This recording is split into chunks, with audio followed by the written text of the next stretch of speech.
The call came just after 2 a.m.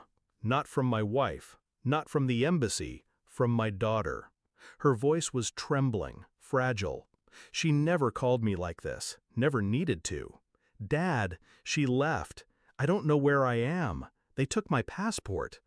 I sat up, every cell in my body going silent. "Who?" I asked.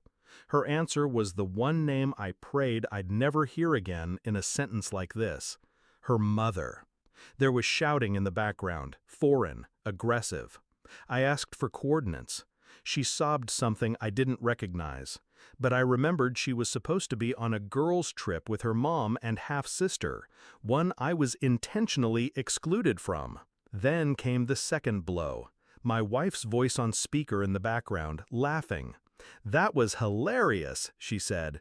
"You should have seen her face," her sister chimed in. And that was the moment something broke. But not loud, not violent, clean. It started months ago, a slow erosion. The woman I married was always performative, graceful in public, indifferent at home. I told myself it was stress, business, her new social life. But when she started calling my daughter "your child" instead of "ours," something shifted. She smiled too easily around her own daughters, excluded mine from simple things, photos, shopping, dinners. I confronted her once. She said, "She's nearly grown. She doesn't need me." But children never stop needing parents. I told her that. She rolled her eyes and walked away. The line was drawn that night. I just didn't realize how far she was willing to cross it. I didn't sleep, not that night, not the next. I filed an emergency protection request through diplomatic channels. I had friends, quiet ones who owed me. I traced the last location of my daughter's phone to a border town in a do not travel zone. She had no passport, no cash, and was listed as a minor traveling alone. My wife knew the rules. She used them. I found an email trail, bookings under her sister's name. No mention of my daughter in the travel documents. No return ticket purchased for her. The intent was clear. Abandonment. Calculated. Cruel. And that's when the part of me she used to love, the obedient, composed provider, died. The man who replaced him didn't raise his voice. He just started making moves. By morning, my daughter was secured. A private operative intercepted her before local authorities could. She was pale, hungry, silent, but safe. I held her for a long time, her head against my chest, heart still racing. She didn't ask where her mother was. She didn't need to. That same morning, I walked into our house. My wife was in the kitchen, drinking coffee, still in her robe. No guilt, no worry. "You're back early," she said. I set down a file on the counter. Inside, her booking confirmations, border footage, surveillance stills, voicemails, a full dossier.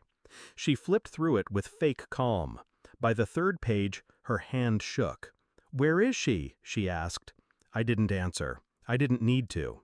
Her face fell. That was enough. That afternoon, I met with my attorney. Divorce was filed under willful endangerment of a minor.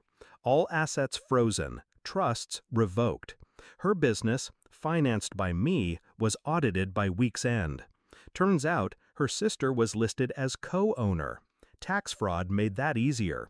My daughter was relocated to a school abroad, one she chose, far from this family, far from that woman. I paid the first year in advance. When my wife called me, screaming, I said nothing. When she came to the house, pleading, I didn't open the door.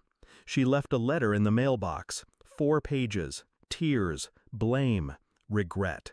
I burned it. Then mailed her a single page in return. No custody, no alimony, no second chances. You lost more than a daughter. You lost the only man who ever tolerated the real you. It's quiet now.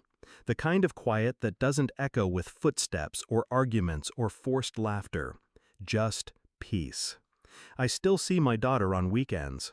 She smiles more now. Her voice doesn't tremble. She doesn't mention her mother. Neither do I. Some names deserve to fade.